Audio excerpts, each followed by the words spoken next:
DICE appears to be rehiring some of the talent that has left the company leading up to Battlefield 2042's launch. David Sirland is rejoining DICE as lead producer. David is a Battlefield developer veteran who left back in 2020 to join Sharkmob and work on Blood Hunt the Masquerade. But this morning, he tweeted out an announcement saying he was rejoining DICE. Here's his tweet.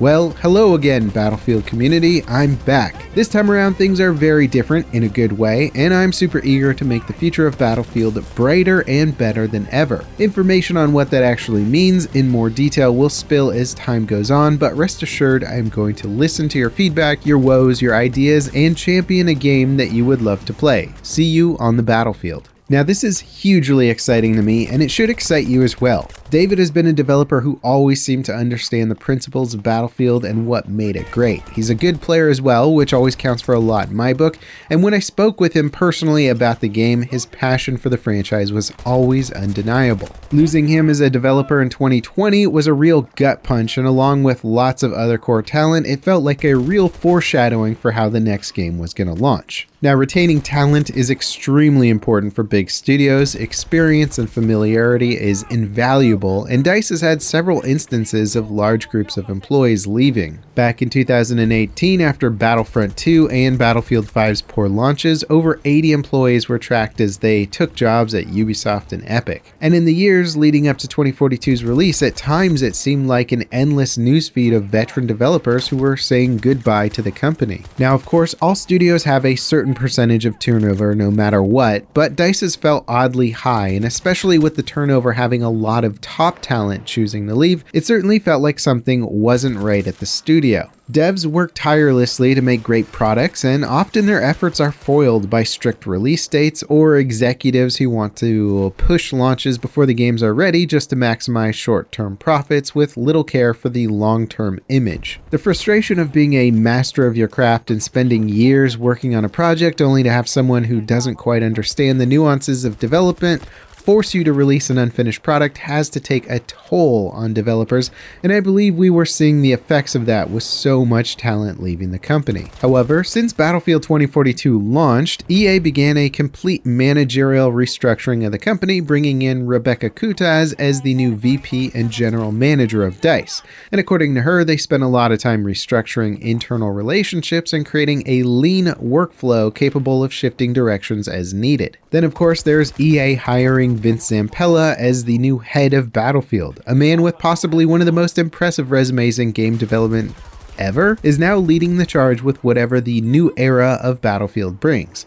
This on its own is some of the most exciting and encouraging news. If I was a developer and I left DICE after, say, Battlefield 5, I'd certainly be curious to come back as well. It sounds like DICE is getting much more than just a fresh coat of paint. It sounds like they're actually getting all the tools and the proper management that the studio has needed. Now, obviously, I have to take my enthusiasm one step at a time. After Battlefield 5's terrible launch, we were told that they were learning from the mistakes that they made. They then released 2042 in a similarly awful state, so having confidence in the studio to release a quality title has been at an all-time low since then. However, based on just how much is changing, allegedly anyway, it sounds like they are giving themselves the best possible opportunity to launch good games. The continued support of Battlefield 2042 has also become a slow confidence booster. It certainly doesn't excuse the state in which 2042 was released, but sticking with it to turn it into a proper game builds confidence in their abilities to make a good Battlefield game and shows that they want to repair their reputation with the community. I think Rebecca Kutaz was a big part of making sure that the studio stuck with 2042, and if that type of care and attention is brought to the next title, before release of course, then I think we're in for a much brighter future. The fact that the studio is attracting talent like David Sirland to come back is also really encouraging. I mean, I certainly would want to work alongside Vince Zampella on the next big shooter experience. It's an opportunity to work among industry legends, and perhaps we'll see more DICE talent return at some point. The other exciting aspects of Battlefield's next phases of development are the fact fact that it appears to be diverging from a more typical development structure. EA's built a brand new studio in Seattle, Ridgeline Games, headed by Marcus Leto, known for his work with the Halo franchise,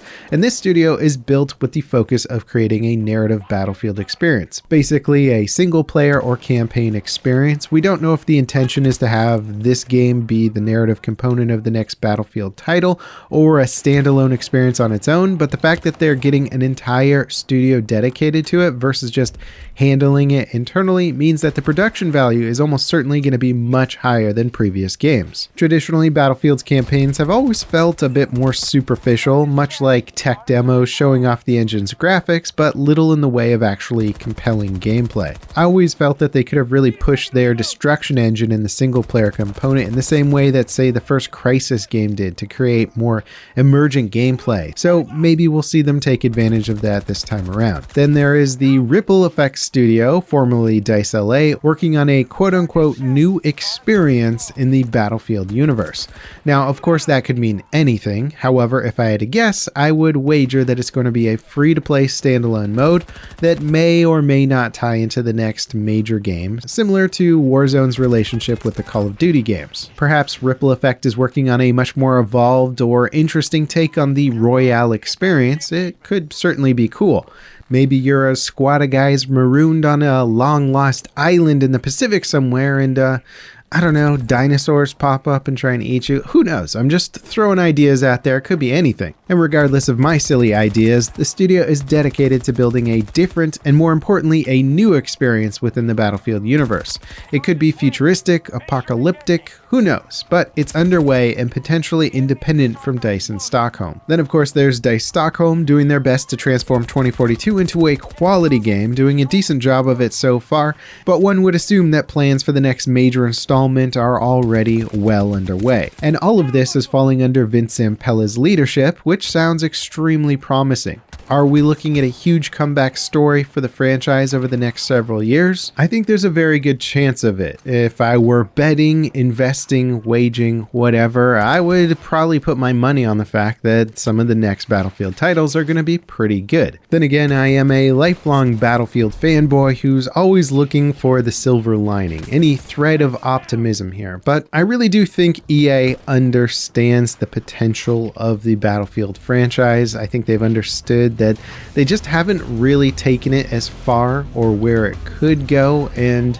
hopefully this time around, hopefully this major restructuring, this major new hiring of talent and diversification of studios is going to be the solution. I'd love to hear your thoughts in the comments, and if you want some 2042 weapon guidance, check out this video here. With so many new players getting into the game right now, it never hurts to see what's good in game, so check it out, and as always, thanks for watching. This is Level Cap, signing off.